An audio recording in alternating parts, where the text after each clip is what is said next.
एक महिला संध्या अपनी बेटी परी और अपने पति राजेश के परिवार के साथ पहाड़ों में घूमने जा रही थी। उनके साथ राजेश की मां कमला, उसकी बहन रीना और भाई सुरेश भी थे। रास्ते में एक फार्म हाउस के पास वे लोग रुकने वाले थे, जहां रात को कैंपिंग करने का प्लान था। लेकिन संध्या के मन में एक भयानक डर था, क्योंकि उसे अपने पिछले जीवन की सारी बातें याद थीं। दरअसल संध्या का पुनर्जन्म हुआ था। पिछले जन्म में भी वह अपने परिवार के साथ इसी पहाड़ पर घूमने आई थी। उस समय उनकी छोटी बेटी परी को जंगल में घूम रहे एक खतरनाक भालू ने पकड़ लिया था। फार्म हाउस के मालिक ने मशीन गन निकालकर भालू को मारने की कोशिश की थी, लेकिन तभी संध्या की सास कमला बीच में आकर खड़ी हो गई। उसने कहा कि भालू को मारना ठीक नहीं है। उल्टा संध्या को ही दोष देना शुरू कर दिया कि उसने अपनी बेटी का ध्यान ठीक से नहीं रखा। इसी बहस के बीच अचानक भालू गुस्से में आ गया और सब पर हमला कर दिया। रीना ने अपनी जान बचाने के लिए फार्म हाउस की मालकिन को भालू की तरफ धक्का दे दिया और खुद भाग गई। संध्या अपनी बेटी को बचाने दौड़ी, लेकिन आखिर में भालू ने माँ बेटी दोनों को मार डाला। जब संध्या ने दोबारा आंखें खोली तो वह हैरान रह गई। वह उसी दिन पर वापस आ चुकी थी जब पूरा परिवार पहाड़ पर घूमने जा रहा था। शुरू में उसे लगा कि शायद यह सब एक सपना था, लेकिन धीरे धीरे वही सारी घटनाएं फिर से होने लगी। तब उसे समझ आ गया कि यह सपना नहीं, बल्कि उसे दूसरा मौका मिला है। इस बार संध्या ने ठान लिया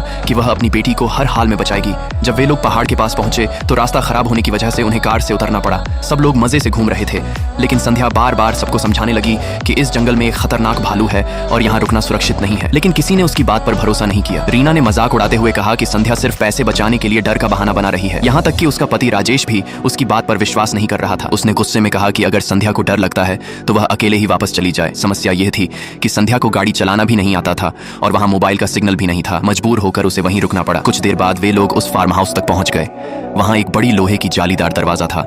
संध्या ने तुरंत समझ लिया कि यह दरवाजा जंगली जानवरों से बचने के लिए लगाया गया है। जब उसने मालिक से पूछा तो उसने हंसकर कहा कि यह तो उसके बच्चे की बनाई हुई चीज है और यहाँ कोई जंगली जानवर नहीं है। संध्या को उस पर बिल्कुल भरोसा नहीं हुआ। उसने देखा कि पास में मांस का एक टुकड़ा टंगा हुआ है और उसके पास बिजली के तार भी लगे हुए हैं। उसे तुरंत याद आ गया कि पिछले जीवन में एक बच्चे ने उस मांस को छू लिया था और बिजली का झटका लग गया था। संध्या ने तुरंत बच्चे को रोक दिया, लेकिन उसकी सास कमला ने उसे डांटना शुरू कर दिया और कहा कि वह छोटी छोटी बातों पर बेवजह हंगामा करती है। संध्या ने समझाने की कोशिश की कि यह